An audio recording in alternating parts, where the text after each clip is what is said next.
أسماء بوليف، طالبة بكالوريا، عمري 18 سنة، وهذا أول إصدار لي. هي رواية أثيرما. معنى كلمة أثيرما هي معناها اضطراب نفسي، ورواية تشرح هي رواية واقعية تشرح آفة اجتماعية تم تهميشها، يعني الناس ما يهضروش عليها بزاف، اللي هي تعلق الإنسان كي يتعلق بشخص آخر بعد ما فقد شخص عزيز عليه، يتعلق به لدرجة انه يكون هو كلش في حياته. بعدين كي يتخلى عليه راح يصرى له اضطرابات نفسيه كما اللي صرات له هلوسه سمعيه وبصريه، اكتئاب حاد، اضطرابات نفسيه تؤدي للانتحار. يعني هي روايه اجتماعيه واقعيه تصف احوال المجتمع اللي الناس ما تهضرش عليها بزاف. ممكن توضح لنا الطريقة أو الإلهام اللي جاك أول مرة أو الفكرة اتضحت لك فجأة يعني وخلاتك يعني تنتهجي كتابة الروايات هكا فجأة ولا؟ لا كانت كاين دوافع باش خلاتني نكتب. كنت نقرا بزاف كتب نفسية وروايات، ديت منهم الالهام هذاك.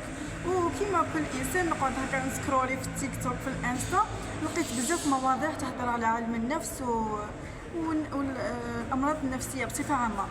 ايا رحت طرقت باش نسقسي اساتذه مختصين في علم النفس، بين باش ما نخلي لهمش معلومه خاطئه في الكتاب، باش كي يقراو معلومه صحيحه ويدوا معلومه صحيحه. طرقت لهم، بحثت في مواضيع عديده على الهلوسه، على الاكتئاب، كيفاش يجي اعراضه، اضطراباته، لواش يؤدي، ولا السبب اللي يخلي الانسان يتعرض للاكتئاب ولا للهلوسه. وطبعا يعني عرفت المعلومات بزاف وترجمتهم في هذا الكتاب.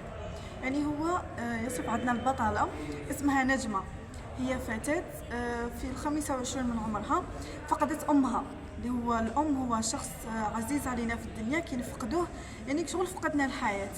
فقدت أمها يعني دوك تحتاج الخدمة باش تخلص الكرا كما حال أي إنسان. طبعا متطلبات الحياة. أول عمل جالها إنه تعمل في مصحة عقلي.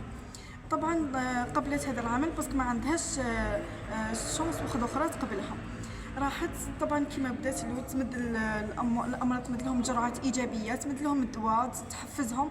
كنت انسانه محبه للحياه يعني ايجابيه، يعني باش ما نحرقوش القصه. هي من وحي الخيال ولا من وحي واقعيه قصه واقعيه 100%. يعني ما كملوش القصه. باش ندعو الطلاب وندعو يعني الملهمين بالقراءة باش يقراو هذا الكتاب. وهذا الجزء الأول فقط، يعني الجزء الثاني يصدر إن شاء الله بعد ما نجيب الباك إن شاء الله نصدر الجزء الثاني إن شاء الله. شكرا.